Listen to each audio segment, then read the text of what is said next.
बिस्मिल्लाहिर्रहमानिर्रहीम अस्सलाम वालेकुम डियर स्टूडेंट्स। आज हमारा करंट एंड इलेक्ट्रिसिटी का नेक्स्ट लेक्चर है। तो आज हम क्या पढ़ने जा रहे हैं, maximum power deliver by a battery. मतलब बैटरी कब मैक्सिमम पावर क्या करेगी, डिलीवर करेगी लोड को।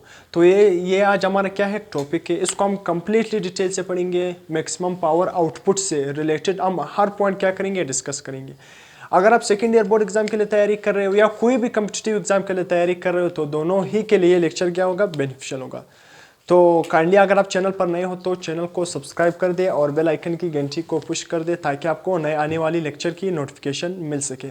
तो लेक्चर को स्टार्ट करते हैं। आज हमारा लेक्चर क्या है, मैक्सिमम पावर आउटपुट। मतलब मैक्सिमम पावर आउटपुट। अब सबसे पहले इस टॉपिक का मतलब क्या है, मैक्सिमम पावर आउटपुट का मतलब क्या है कि बैटरी आपको कब कौन सी कंडीशन के तहत आपको पावर क्या देगी, मैक्सिमम देगी। मतलब बैटरी आपको मैक्सिमम पावर कब देगी। तो यहाँ पर मैंने एक क्या बनाया, एक सर्किट बनाया, सही है। यहाँ पर हमारे साथ क्या है, ये लोड रेजिस्टेंस, ये हमारे साथ क्या है, लोड है, सही है, जिसको हम मैंने आर से रिप्रेजेंट करता है क्योंकि हर लोड का कुछ ना कुछ रेजिस्टेंस होता है, सही है। बल्ब पे कोई भी चीज आपने यहाँ पर डिवाइस कनेक्ट किया उसका कुछ ना कुछ क्या होगा, रेजिस्टेंस होगा, मतलब अपोजिशन होगा। करंट को अपोज करने के लिए उसके अंदर कुछ ना कुछ रेजिस्टेंस मौजूद होगी। तो इसलिए हम अक्सर लोड या किसी भी चीज को रजिस्टर ही से शो करते हैं, सही है, रेजिस्टेंस ही से शो करते हैं। अक्सर आपके फिजिक्स बुक में रेजिस्टेंस ही लिखा हुआ है। तो यहाँ पर मैंने भी एक सर्किट बना हुआ है, यहाँ पर एक बैटरी बनाई और ये बैटरी का अपना इंटरनल रेजिस्टेंस है। ये बैटरी का क्या है, अपना इंटरनल रेजिस्टेंस। और इंटरनल रेजिस्टेंस हमेशा बैटरी के साथ क्या होता है, सीरीज में कनेक्ट होता है। ये मैंने पिछले लेक्चर में भी आपको बताया। इंटरनल रेजिस्टेंस का टॉपिक मैंने डिटेल से पढ़ाया था कि इंटरनल रेजिस्टेंस किस चीज पर डिपेंड करता है, इंटरनल रेजिस्टेंस को आप बड़ा किस तरह सकते हो, कम किस तरह सकते हो। ये मैंने पिछले लेक्चर में आपको बताया भी है, इसका कंप्लीट डिटेल कंसेप्ट मैंने दिया है। तो यहाँ पर मैं मैक्सिमम पावर आउटपुट की बात करूंगा, इंटरनल रेजिस्टेंस में डीपली नहीं जाऊंगा, सही है। तो ये बैटरी है, ये बैटरी का अपना इंटरनल रेजिस्टेंस। इंटरनल रेजिस्टेंस का मतलब क्या है, बैटरी के अंदर भी कुछ ना कुछ अपोजिशन होगी। बैटरी के अंदर भी क्या होगी, कुछ ना कुछ अपोजिशन होगी। करंट को एक जगह से दूसरी जगह फ्लो करने के लिए तो वहां पर बैटरी के अंदर भी कुछ ना कुछ अपोजिशन होगी। करंट को कुछ अपोजिशन रुकावट मिलेगी। क्यों? क्योंकि बैटरी के अंदर क्या मौजूद है, इलेक्ट्रोलाइट, जिसकी वजह से करंट एक जगह से दूसरी जगह क्या करता है, फ्लो करता है। इलेक्ट्रोलाइट क्या है, जो किसकी वजह से, जो सोल्यूशन है जिसकी वजह से चार्जेस एक जगह से दूसरी जगह क्या करते हैं, मूव करते हैं। तो उस सोल्यूशन की वजह से भी चार्जेस को कुछ अपोजिशन मिलेगी ना। तो उस अपोजिशन को हम क्या कहते हैं कि बैटरी के अंदर भी क्या है, रेजिस्टेंस मौजूद है। बैटरी के अंदर क्या है, रेजिस्टेंस मौजूद है, जिसको हम स्मॉल आर से क्या करते हैं, रिप्रेजेंट करते हैं। ये लेट सपोज एक बैटरी में बना रहा हूं, ये क्या है, बैटरी है, आपको समझाने के लिए। ये बैटरी के अंदर मैंने क्या क्या टर्मिनल लगा ली, ये पॉजिटिव टर्मिनल और ये नेगेटिव टर्मिनल। तो ये बैटरी, इसको मैंने क्या क्या इस तरह कनेक्ट कर लिया। ये बैटरी का नेगेटिव टर्मिनल है और ये बैटरी का पॉजिटिव टर्मिनल, सही है।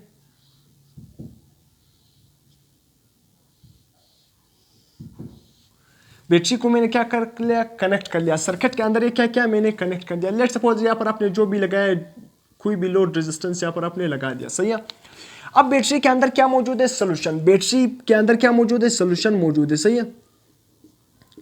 बैटरी के अंदर सोल्यूशन मौजूद है। ये बैटरी का पॉजिटिव टर्मिनल है, ये बैटरी का नेगेटिव टर्मिनल, आपको नजर भी आ रहा है। ये बैटरी का क्या है, नेगेटिव टर्मिनल और ये पॉजिटिव टर्मिनल, सही है। मैंने जल्दी में बनाया तो डायग्राम, इसलिए मैं आपको सिर्फ समझाने के लिए, इंटरनल रेजिस्टेंस को समझाने के लिए मैंने डायग्राम जल्दी से बना लिया। वैसे असल डायग्राम ये है, सही है। तो ये बैटरी का पॉजिटिव टर्मिनल है, ये बैटरी का क्या है, नेगेटिव टर्मिनल है। अब क्या करेंगे, चार्जेस इसी तरह बैटरी के अंदर कंटिन्यूअसली क्या करेंगे, फ्लो करेंगे। अब यहाँ पर क्या करेंगे, अगर इलेक्ट्रॉन क्या करेंगे, इस पॉजिटिव टर्मिनल से निकलेंगे, इस यहाँ पर नेगेटिव टर्मिनल पर क्या करेंगे, डिपॉजिट करेंगे। तो अगर इस पॉजिटिव टर्मिनल से इलेक्ट्रॉन निकलेंगे तो ये क्या करेंगे, यहाँ से क्या करेंगे, फ्लो करेंगे, फिर लोड रेजिस्टेंस से फ्लो करेंगे। यहाँ पर इलेक्ट्रॉन की एनर्जी क्या होगी, ड्रॉप होगी। लोड रेजिस्टेंस का काम क्या है, पोटेंशियल को ड्रॉप करना। यहाँ पर पोटेंशियल क्या होगा, कंज्यूम होगा। सही, फिर इसी तरह इलेक्ट्रॉन आएंगे इसी तरह नेगेटिव टर्मिनल की तरफ से, फिर यहाँ से आएंगे, फिर यहाँ से आएंगे। तो जब इलेक्ट्रॉन यहाँ से फ्लो करेंगे यहाँ तक, जब इलेक्ट्रॉन वापस यहाँ से फ्लो करेंगे तो यहाँ पर इलेक्ट्रॉन को कुछ ना कुछ अपोजिशन मिलेगी, रुकावट मिलेगी। यानी यहाँ पर ये क्या है, जो सोल्यूशन मौजूद है, इसको हम क्या नाम देते हैं, इलेक्ट्रोलाइट, जिसकी वजह से करंट क्या होता है, बैटरी के अंदर जनरेट होती है। इलेक्ट्रोलाइट क्या है, जो एक सोल्यूशन है, जो क्या होता है, जिसमें आयन जनरेट होते हैं, जिसकी वजह से करंट एक जगह से दूसरी जगह मूव करता है बैटरी के अंदर। तो यहाँ पर हर बैटरी के अंदर अपना ही सोल्यूशन मौजूद, अपना इलेक्ट्रोलाइट मौजूद, जिस तरह कॉपर सल्फेट, जिंक सल्फेट, ये क्या है, सोल्यूशन मौजूद होते हैं यहाँ पर। तो इलेक्ट्रॉन जब यहाँ से यहाँ फ्लो करेंगे तो इस सोल्यूशन की वजह से, इस इलेक्ट्रोलाइट की वजह से इलेक्ट्रॉन को क्या मिलेगा, अपोजिशन मिलेगा, इलेक्ट्रॉन को क्या मिलेगा, रुकावट मिलेगी, इलेक्ट्रॉन को क्या मिलेगा, रेजिस्टेंस मिलेगा। तो इसलिए हम कहते हैं कि बैटरी के अंदर भी इंटरनल रेजिस्टेंस मौजूद है, बैटरी के अंदर खुद भी क्या है, अपोजिशन मौजूद है। क्योंकि सर्किट जब आप क्या करोगे, करंट एक जगह से दूसरी जगह क्या करेगा, मूव करेगा, तब मूव करेगा चार्जेस जब सर्किट क्लोज होगा। तो सर्किट क्लोज होगा तो चार्जेस यहाँ से मूव करेंगे फिर यहाँ तक गए, फिर यहाँ से फ्लो करेंगे। तो सर्किट इलेक्ट्रॉन को बैटरी का अपना इंटरनल रेजिस्टेंस को भी क्या करना होगा, क्रॉस करना होगा। तो बैटरी का अपना इंटरनल रेजिस्टेंस को भी क्रॉस करना होगा, तो फिर चार्जेस इस तरह कॉन्स्टेंटली मूव करेंगे और लोड को कॉन्स्टेंटली पोटेंशियल मिलता जाएगा। तो इसलिए बैटरी के अंदर भी अपना एक इंटरनल रेजिस्टेंस मौजूद है जो चार्जेस को मिलता है। तो यहाँ पर मैंने बैटरी बना लिया, ये बैटरी का अपना इंटरनल रेजिस्टेंस है। तो लेट्स सपोज ये क्या है, पूरा बैटरी है, ये क्या है, पूरा बैटरी है और ये बैटरी का अंदर इंटरनल रेजिस्टेंस सही है, और यहाँ पर लोड है सही है। लोड की जगह कोई भी चीज़ आप कनेक्ट कर सकते हो, कोई भी डिवाइस यहाँ पर कनेक्ट है।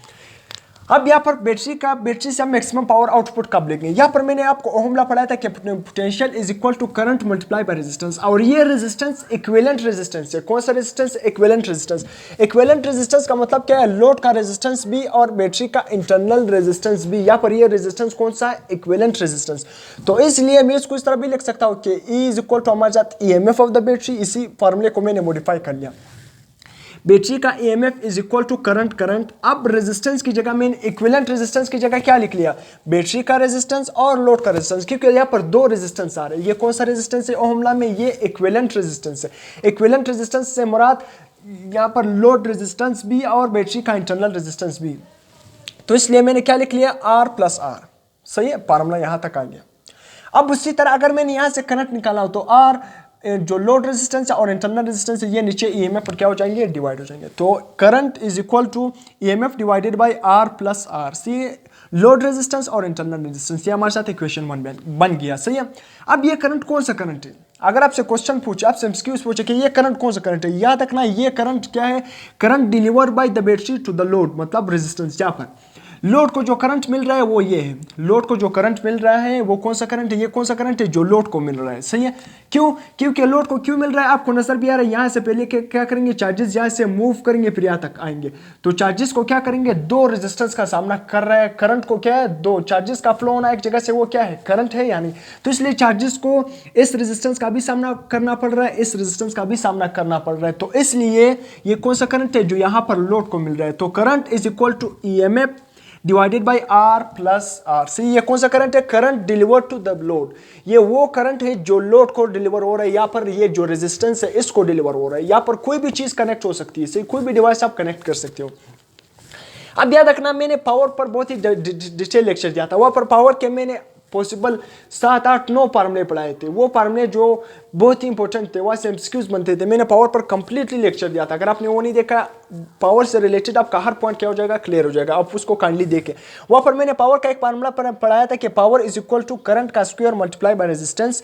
और ये फार्मूला हम तब यूज कर सकते हैं जब क्या हो, सीरीज सर्किट हो, सारे डिवाइसेज, सारे जो डिवाइस हो वो क्या हो, सीरीज में अगर कनेक्ट हो, अगर आपने उसका पावर निकालना हो तो ये वाला फार्मूला हम यूज कर सकते हैं, सही है। तो इसी तरह मैं इस फार्मूले को लिख सकता हूं ना, ये जो फार्मूला है, power is equal to current का स्क्वायर मल्टीप्लाई बाय रेजिस्टेंस। अब मैं करंट का स्क्वायर का अपना वैल्यू पुट करूंगा। करंट किसके इक्वल है, E divided by R plus R। Current, मैं करंट का जगह क्या करूंगा, उसका वैल्यू पुट करूंगा। करंट किसके इक्वल है, E EMF divided by resistance multiply by R, मतलब स्मॉल रेजिस्टेंस, लोड रेजिस्टेंस और स्मॉल रेजिस्टेंस। तो इस फार्मूले में मैंने करंट की जगह अपना वैल्यू पुट कर ली। तो यहाँ पर करंट का स्क्वायर है तो EMF का भी स्क्वायर हो जाएगा और नीचे लोड रेजिस्टेंस और स्मॉल रेजिस्टेंस का भी स्क्वायर बन जाएगा और मल्टीप्लाई बाय रेजिस्टेंस, रेजिस्टेंस वैसे मल्टीप्लाई हो गया, सही है। तो इस फार्मूले को याद रखा, अब याद तक नहीं आना। अब यहाँ पर एक स्मॉल सा डेरिवेशन है, आप इसको अगर आपने मैथ अच्छी तरह पढ़ा हो तो ये आपको खुद समझ आता है। क्लास 10th मैथ में भी ये फार्मूले गिवन है, सीखे a प्लस बी का whole square is equal to a square plus B square plus 2ab। ये तो आपको पता है कि a प्लस बी का होल स्क्वायर किसके इक्वल है, a square plus B square plus 2ab। इसी तरह a माइनस बी का होल स्क्वायर किसके इक्वल है, उसी तरह a square plus B square सिर्फ माइनस 2ab। अब याद रखना मैं यहाँ पर एक कंडीशन बना रहा हूँ। कंडीशन बनाने का मतलब ये है कि थोड़ा इक्वेशन को रीअरेंज करो, बाकी कुछ नहीं होगा। सिंपल आसान है। यहाँ पर बहुत ज़्यादा आपको दिख रहा है, कोई मसला नहीं, अब मैं आपको समझाऊंगा। ये आसानी है, ए प्लस बी का whole square. A plus B का होल स्क्वायर तो आपको पता है ना किसके इक्वल है, A square plus 2ab plus B का स्क्वायर। या सिंपल आप इसको पहले क्या इस तरह भी लिख सकते हो, पहले बी स्क्वायर लिखो बाद में 2ab लिखो, मसला नहीं है, रीअरेंजमेंट में कोई मसला नहीं। सही, A square plus 2ab plus B का स्क्वायर।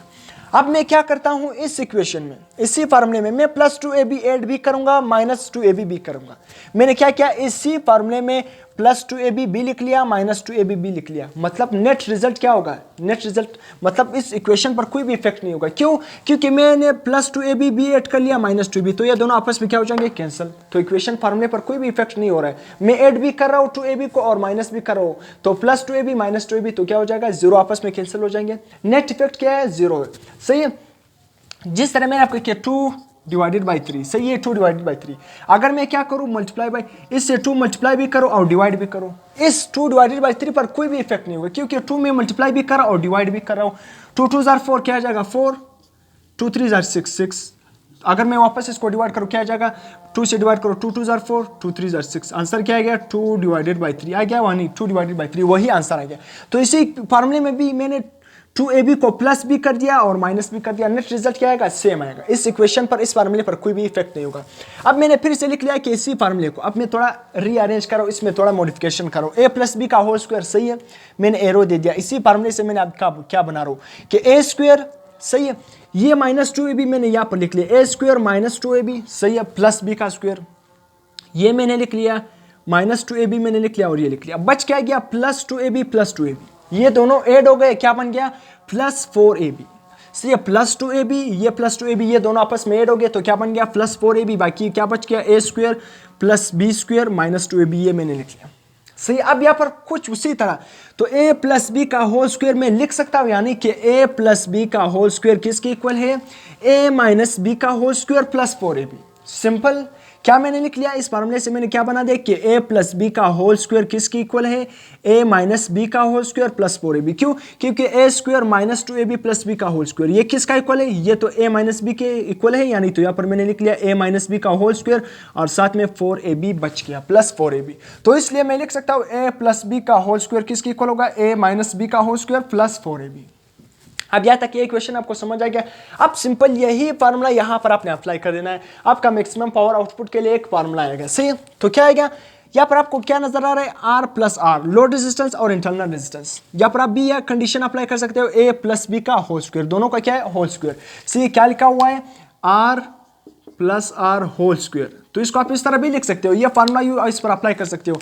ये आपके साथ क्या होगा, ये ए इस फार्मूले के तहत ये क्या होगा, बी। तो लिख सकते हो आर का square A square plus B square plus 2ab। सही, इस तरह फार्मूले की फॉर्म में भी लिख सकते हो। यहाँ पर क्या लिखा हुआ है, a प्लस बी का होल स्क्वायर। तो मैंने आपको बता दिया a प्लस बी का होल स्क्वायर किसके इक्वल है, a माइनस बी का होल स्क्वायर प्लस 4ab। तो आप सिंपल इस फार्मूले को इस फार्मूले के तहत लिख लो। सिंपल किस तरह आप लिखोगे, उसी तरह, कोई भी चेंजिंग आपने नहीं करना है। अब मैं क्या कर रहा हूं, इस जो a प्लस आर का होल स्क्वायर है, सही है, इसको मैं तो इस तरह भी लिख सकता हूँ क्या, कि r प्लस आर का होल स्क्वायर ये किसके इक्वल है, इसी मैंने यहाँ पर बता दिया। a प्लस बी का होल स्क्वायर क्या है, ये सिंपल एक फार्मूला है। एक की जगह कुछ भी आ सकता है, b की जगह कुछ भी आ सकता है, जिस तरह यहाँ पर ये भी एक फार्मूला है। तो इसकी जगह मैं इस तरह भी लिख सकता हूँ, किसके इक्वल होगा, r माइनस आर का होल स्क्वायर प्लस 4ab। सही है, तो r plus R whole square की जगह मैं ये भी लिख सकता हूँ, r माइनस आर का होल स्क्वायर प्लस 4ab। सही है, यहाँ तक समझ आ गया। तो अब मैं क्या करूंगा, अगर आप r माइनस आर का इस तरह खोलोगे ना और प्लस 4ab, इसमें से प्लस 4ab ऐड करोगे तो आंसर क्या आएगा, बिल्कुल जो r प्लस इन दोनों को आप ऐड माइनस करोगे तो आंसर बिल्कुल एग्जैक्ट दोनों साइड सेम आएंगे, दोनों साइड सेम आएंगे।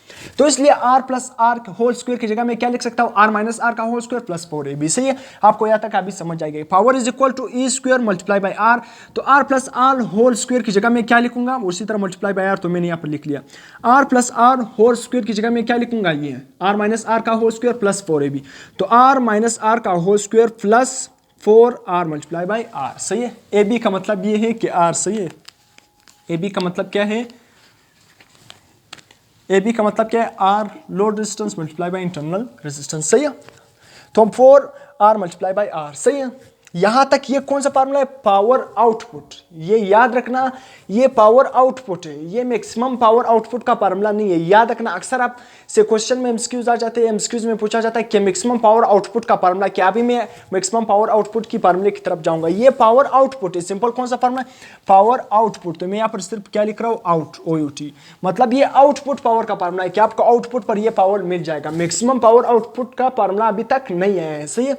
तो ये क्या है, power output deliver to, power output जो बैटरी क्या है डिलीवर कर रही है, मैक्सिमम अभी तक नहीं आया है। अब यहाँ पर आपको नजर आ रहा है कि पावर आउटपुट का यहाँ पर डिनोमिनेटर के साथ क्या है, इनवर्स रिलेशन है, मतलब R माइनस R के साथ क्या है, इसका इनवर्स रिलेशन है, मतलब इंटरनल रेजिस्टेंस और लोड रेजिस्टेंस के साथ इसका इनवर्स रिलेशन है पावर का। यहाँ पर नीचे आपको नजर भी आ रहा है, यहाँ पर भी आपको नजर आ रहा है।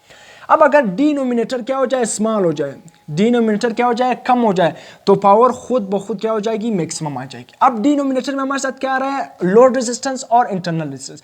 अब डिनोमिनेटर अगर मिनिमाइज आ जाए, सबसे कम आ जाए, तो पावर क्या हो जाएगी, ज्यादा आ जाएगी, सही है, इनवर्स रिलेशन है। तो यहां पर मैंने एक रिजल्ट लिख लिया कि if internal resistance is equal to load resistance, अगर स्मॉल आर लार्ज आर के इक्वल हो गया, मतलब इंटरनल रेजिस्टेंस लोड रेजिस्टेंस के इक्वल हो गया, तब रिजल्ट क्या होगा, आर माइनस आर का होल स्क्वायर किसके इक्वल होगा, 0। आर माइनस आर स्क्वायर किसके इक्वल होगा, 0। मतलब ये डिनोमिनेटर क्या आएगा, स्मॉल आएगा, इसकी जगह क्या आएगा, 0 आएगा। अब मैं आगे समझा रहा हूं, जब ये डिनोमिनेटर मिनिमाइज आ गया, कम आएगा, तो पावर आउटपुट ज्यादा आएगी, सही है। तो मैंने लिख दिया आर माइनस आर का, क्योंकि आर माइनस आर, अगर R internal resistance load resistance के इक्वल हो गया, तो आर माइनस आर का होल स्क्वायर किसके इक्वल आएगा, 0। किस तरह, अगर internal resistance let suppose 4 ohm थी, तो इंटरनल रेजिस्टेंस किसके इक्वल हो गया, लोड रेजिस्टेंस, तो लोड रेजिस्टेंस भी क्या होगी, 4 ओम। तो अब सिंपल 4 माइनस 4 का होल स्क्वायर, ये तो 0, 4 माइनस 4 0, 0 का होल स्क्वायर तो क्या होगा, 0। तो इसलिए आर माइनस आर का होल स्क्वायर भी 0 होगा, और डिनोमिनेटर क्या होगा, मिनिमम होगा। डिनोमिनेटर MIN का मतलब क्या है, मिनिमम, सबसे कम होगा। डिनोमिनेटर क्या आएगा, मिनिमम आएगा। जब डिनोमिनेटर मिनिमम आएगा, तो पावर मैक्सिमम होगी। पावर क्या होगी, या पर लोड पर मैक्सिमम क्या देगी, पावर क्या करेगी, मैक्सिमम डिलीवर होगी। पावर क्या होगी, मैक्सिमम डिलीवर होगी, मैक्सिमम आउटपुट पावर क्या होगी, डिलीवर होगी।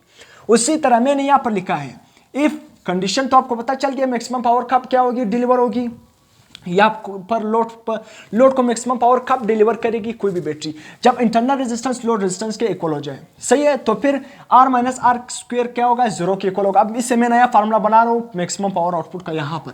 तो डिनोमिनेटर कम आएगा, जब डिनोमिनेटर कम आ जाए ना, तो पावर क्या हो जाएगी, मैक्सिमम आ जाएगी, मैक्सिमम लोड को क्या होगी, डिलीवर होगी, सही है। अगर दूसरा कंडीशन भी आपने याद रखना, आपसे एमसीक्यूज में भी पूछा जा सकता है, क्वेश्चन भी आ सकता है, अगर इंटरनल रेजिस्टेंस लोड रेजिस्टेंस के इक्वल ना हुआ, तो फिर आर माइनस आर का स्क्वायर क्या आ गया, 0 नहीं आएगा, फिर 0 नहीं आएगा। क्योंकि लेट सपोज अगर इंटरनल रेजिस्टेंस 4 ओम थी, तो लेट सपोज लोड रेजिस्टेंस क्या है आपके पास, लोड रेजिस्टेंस आपके साथ 6 ओम, तो मतलब दोनों इक्वल नहीं है, सही। तो 6 माइनस 4 का होल स्क्वायर क्या आएगा, 6 माइनस 2 का होल स्क्वायर क्या आएगा, 4। तो क्या है, 0 नहीं आएगा, आर माइनस आर स्क्वायर 0 के इक्वल नहीं आएगा, तो तब power not maximum, power maximum transfer नहीं होगी, पावर मैक्सिमम डिलीवर नहीं होगी यहाँ पर लोड पर। कब डिलीवर नहीं होगी, अगर ये बैटरी का इंटरनल रेजिस्टेंस और ये लोड का रेजिस्टेंस इक्वल ना हुआ, तो तब पावर मैक्सिमम डिलीवर यहाँ पर नहीं होगी लोड को, सही है। अब उसी तरह power is equal to E square multiply by R divided by 4RR। अब मैक्सिमम पावर की क्या है, फार्मूला ड्राइव कर रहे हैं। मैंने क्या बताया, मैक्सिमम पावर कब डिलीवर होगी, जब इंटरनल रेजिस्टेंस लोड रेजिस्टेंस के इक्वल हो जाए। तो फिर आर माइनस आर स्क्वायर किसके इक्वल आएगा, 0 के इक्वल आएगा, यानी आपको मैंने बता भी दिया, प्रूव भी कर दिया। तो इसलिए आर माइनस आर स्क्वायर की जगह मैं क्या लिख सकता हूँ, यानी 0 यहाँ पर, सही है। तो मैंने यहाँ पर डायरेक्ट लिख लिया 0 प्लस यहाँ पर क्या है, आर, इसी फार्मूले को मैंने लिखा है, आर माइनस आर स्क्वायर की जगह मैं क्या लिखूंगा, 0। तो 0 में 4RR ऐड करो तो सिंपल वही 4RR आएगा, सही। तो इसलिए मैंने इसको लिखा ही नहीं। तो power is equal to maximum power output की मैं फार्मूला ड्राइव कर रहा हूँ। मैक्सिमम पावर आउटपुट कब डिलीवर होगी, जब दो लोड और इंटरनल रेजिस्टेंस इक्वल होंगे। तो लोड और जब इंटरनल रेजिस्टेंस इक्वल होंगे, तो आर माइनस आर का होल स्क्वायर 0 होगा। तो इसलिए ये तो पूरा वैल्यू क्या होगी, आर माइनस आर का होल स्क्वायर 0 हो गया। सिंपल क्या बच गया, 4 इंटरनल रेजिस्टेंस और लोड रेजिस्टेंस। यहाँ पर मैंने लिख लिया E square resistance divided by 4 load resistance multiply by internal resistance, सही है। तो यहाँ पर ये 0 हो गया, सही है। अब उसी तरह ये रेजिस्टेंस, ऊपर वाला रेजिस्टेंस और नीचे वाला जो रेजिस्टेंस, ये दोनों आपस में कैंसिल हो जाएंगे। हमारे साथ पावर मैक्सिमम कब डिलीवर होगी, ये आप पावर मैक्सिमम आउटपुट का फार्मूला आएंगे। ये क्या है, मैक्सिमम आउटपुट का पावर फार्मूला आपके साथ मैक्सिमम आउटपुट जो पावर मैक्सिमम आउटपुट क्या होगी, मैक्सिमम पावर डिलीवर होगी, बैटरी मैक्सिमम पावर कब डिलीवर करेगी, ये मैक्सिमम पावर आउटपुट का फार्मूला है कि E square divided by 4R, E square divided by 4R, ये आ गया मैक्सिमम आउटपुट का फार्मूला। याद रखना, इसको आप इस तरह भी लिख सकते हो कि E square divided by 4 capital R. सही है, यहाँ पर कैपिटल आर लिखो या स्मॉल आर लिखो, कोई भी फर्क नहीं होता। क्यों फर्क नहीं होता? क्योंकि मैक्सिमम पावर आउटपुट में मैंने क्या बताया कि इंटरनल रेजिस्टेंस लोड रेजिस्टेंस के इक्वल होता है। अगर इंटरनल रेजिस्टेंस 4 ओम था तो लोड का रेजिस्टेंस भी 4 ओम होगा। तो इसलिए आप इस फार्मूले को इस तरह भी लिख सकते हो, या तो स्मॉल आर लिखो या कैपिटल आर लिखो, कोई भी फर्क नहीं होता है। सही है, तो मैंने लिख लिया वर्डिंग में पावर मैक्सिमम कब डिलीवर होगी लोड को, यहाँ पर तब डिलीवर होगी व्हेन लोड रेजिस्टेंस, मतलब लोड का resistance R is equal to internal resistance. जब लोड का रेजिस्टेंस इंटरनल रेजिस्टेंस के साथ इक्वल हो जाए, मतलब लोड रेजिस्टेंस इंटरनल रेजिस्टेंस के साथ इक्वल हो जाए। सही है, यहां तक पावर का मैक्सिमम पावर आउटपुट को हमने क्या कर लिया, डिलीवर। वो क्या हो गया, डिलीवर हो गया, और फार्मूला हमने भी क्या कर लिया, ड्राइव कर लिया। इस तरह मैक्सिमम पावर आउटपुट क्या होगी, डिलीवर होगी। अब यहाँ पर मैंने पावर के कुछ फार्मूले आपको बताए, एक पावर का ये फार्मूला बताया था, इसी तरह पावर का मैंने आई स्क्वायर आर ये वाला फार्मूला भी बताया था। इसी तरह पावर के 2-3 फार्मूले और भी है, power is equal to I V, power is equal to I V, ये फार्मूला भी मैंने बताया था। इसी तरह power is equal to V square divided by R, ये फार्मूला भी मैंने आपको बताया था। इसी तरह पावर के मैंने 6, 7, 8, 9 फार्मूले और भी बताया पावर ही के लेक्चर में, मगर ये फार्मूले जो आप क्या कर सकते हो, यहाँ पर पावर का रिलेशन आ रहा है। अब आपको नजर आ रहा है कि पावर का रेजिस्टेंस के साथ भी डायरेक्ट रिलेशन है। आप इस फार्मूले को देखो कि पावर का रेजिस्टेंस के साथ भी क्या डायरेक्ट रिलेशन, और करंट के साथ भी। तो आप यहाँ पर इस तरह भी कह सकते हो कि पावर को हम क्या कर सकते हैं, मैक्सिमम कर सकते हैं। पावर को क्या करें, इंक्रीज कर दे, पावर को इंक्रीज कर दे तब जब हम रेजिस्टेंस को इंक्रीज कर दें। मतलब क्या, मैं क्या कह रहा हूं, जब हम रेजिस्टेंस को बढ़ा देंगे तो पावर खुद ब खुद बढ़ जाएगी। जब हम रेजिस्टेंस को बढ़ा दें, क्योंकि पावर का रेजिस्टेंस के साथ डायरेक्ट रिलेशन है, हम रेजिस्टेंस को बढ़ा देंगे तो पावर खुद ब खुद क्या हो जाएगी, बढ़ जाएगी। मगर याद रखना, ये क्या सूटेबल कंडीशन नहीं है, ये क्या है, सूटेबल कंडीशन नहीं है। इस तरह आप पावर को बढ़ा सकते हो, मगर याद रखना पावर बढ़ नहीं जाएगी आपके साथ। अगर पावर बढ़ भी जाए तो करंट क्या हो गया, कम करंट, क्योंकि जब रेजिस्टेंस बढ़ जाती है, रेजिस्टेंस जब बढ़ जाती है तो अपोजिशन क्या है, रेजिस्टेंस का मतलब क्या, अपोजिशन चार्जेस, मतलब करंट को अपोजिशन ज्यादा होगी। जब अपोजिशन ज्यादा होगी तो करंट क्या होगा, मिनिमम होगा। तो याद रखना करंट क्या आएगा, मिनिमम। आई क्या आएगा इस केस में, मिनिमम। करंट क्या आएगा, मिनिमम, और बहुत ही ज्यादा मिनिमम आएगा। अगर आपने रेजिस्टेंस को 2 गुना कर दिया तो करंट 4 गुना कम हो जाएगा, क्योंकि स्क्वायर है, यहाँ पर स्क्वायर का रिलेशन आपने नहीं बोलना है। तो करंट यहाँ पर बहुत ही ज्यादा कम आएगा। इस फार्मूले से आप पावर को भी बढ़ा नहीं सकते हो। क्यों, अगर आपने पावर बढ़ा दिया, रेजिस्टेंस को बढ़ा दोगे तो पावर बढ़ जाएगी, मगर करंट कम हो जाएगी। तो इस तरह पावर तो बढ़ नहीं गई, पावर तो बढ़ नहीं गई। हम नेट रिजल्ट को, यहाँ पर करंट को क्या है, करंट को नहीं देख रहे, हम करंट को नहीं देख रहे। तो इस तरह पावर क्या हो जाएगी, नहीं बढ़ जाएगी। किस तरह, मैं आपको एक एग्जांपल दे दूं, आपको एग्जांपल से अच्छी तरह से उसी तरह लेट सपोज मैं यहाँ पर क्या करूँ, आपको मैं एग्जांपल दे रहा हूँ। मैं आपको एग्जांपल दे रहा हूँ, यहाँ पर आपको दे रहा हूँ कि यहाँ पर हमारे साथ कोई भी बैटरी है, बैटरी, ये हमारे साथ एक बैटरी है। सही है, बैटरी है। तो यहाँ पर बैटरी का जो पोटेंशियल है, लेट सपोज पोटेंशियल में 20 वोल्ट कर रहा हूँ। सही है, और आपके साथ जो रेजिस्टेंस यहाँ पर लोड अटैच है, सही है, उस लोड का रेजिस्टेंस क्या है, 10 ओम। आप क्या फाइंड करो, करंट फाइंड करो। सही है, करंट फाइंड करो। तो आप करंट किस तरह फाइंड करोगे, वोल्टेज को करंट से डिवाइड करोगे, 20 डिवाइडेड बाई 10। करंट क्या आ गया, करंट आपके साथ आ गया 10 1 ज़ा 10, 10 2 ज़ा 20। तो करंट क्या आ गया, 2 एम्पेयर आ गया। करंट क्या आ गया, 2 एम्पेयर आपके साथ करंट आ गया। अब आपने देखना है, सही है, 2 एम्पेयर आपके साथ क्या आ गया, करंट आ गया।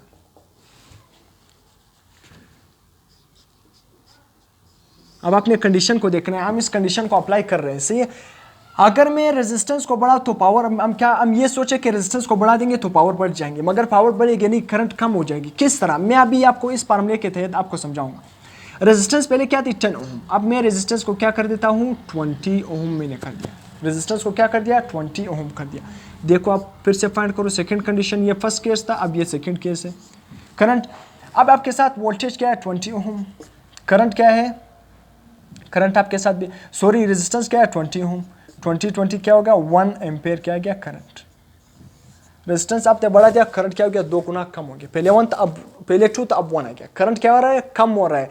रेजिस्टेंस बढ़ रहा है, करंट कम हो रहा है। तो ये क्या है, सूटेबल तरीका नहीं है कि आप रेजिस्टेंस को बढ़ा दो या आप रेजिस्टेंस को कम कर दो। सही, ये सूटेबल तरीका नहीं। अब दूसरा तरीका किस तरह है कि हम रेजिस्टेंस को कम करके, मतलब वो दूसरा फार्मूला कि power is equal to V I. ये मैंने पिछले लेक्चर में आपको बताया भी थी कि पावर कब डायरेक्ट रिलेशन होगी। यहाँ पर आप क्या करो, आप सिंपल पावर को बढ़ाओ, वोल्टेज को क्या करो बढ़ा दो, या सिंपल क्या करो इस तरह आप भी कह सकते हो कि अगर हम करंट को बढ़ा दें, सही है, किस तरह बोर्ड पे power is equal to V I, सही है। अगर हम क्या करें, इस फार्मूले के तहत पावर का करंट के साथ डायरेक्ट रिलेशन है। अगर हम करंट को बढ़ा देंगे तो पावर बढ़ जाएगी, मगर याद रखना वोल्टेज इस केस में कम होगी। वोल्टेज अब क्या होगी, कम होगी, वोल्टेज क्या होगी, ड्रॉप होगी।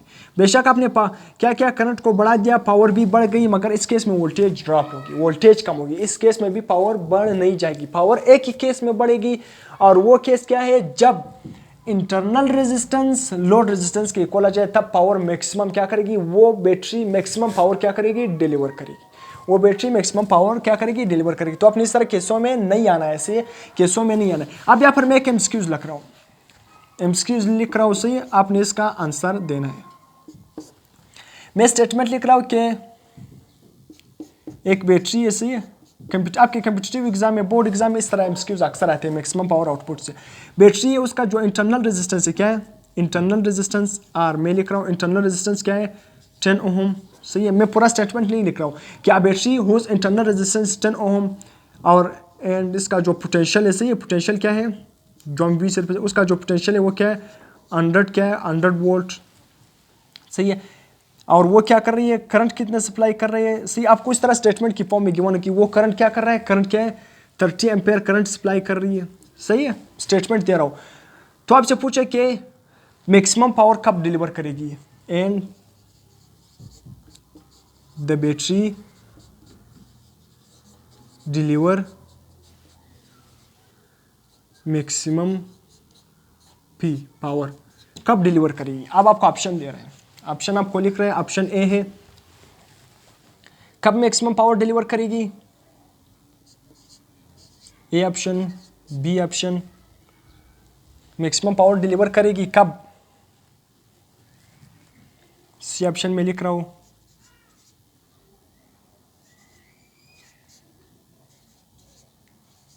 डी ऑप्शन नन, सही है। डी ऑप्शन क्या है, नन, कोई भी नहीं।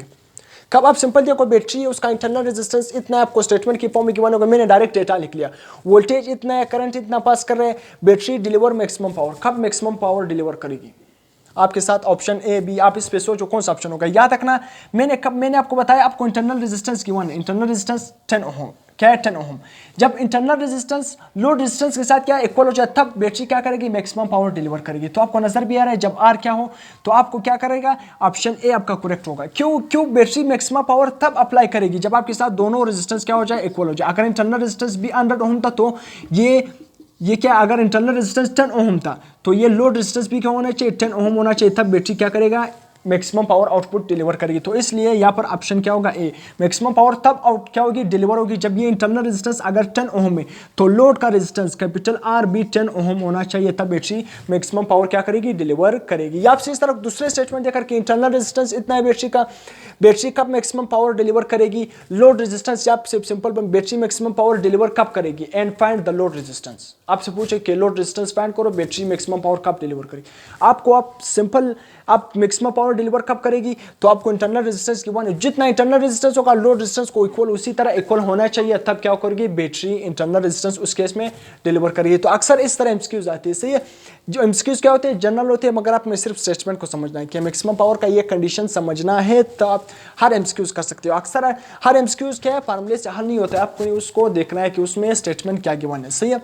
तो यहाँ तक हमारे मैक्सिमम पावर आउटपुट का कंसेप्ट क्या हो गया, एंड हो गया। तो अगर आपको लेक्चर पसंद आ गया तो अपने चैनल को लाइक कर देना है, सब्सक्राइब कर देना है और शेयर भी कर देना है। टिल देन, अल्लाह हाफिज़।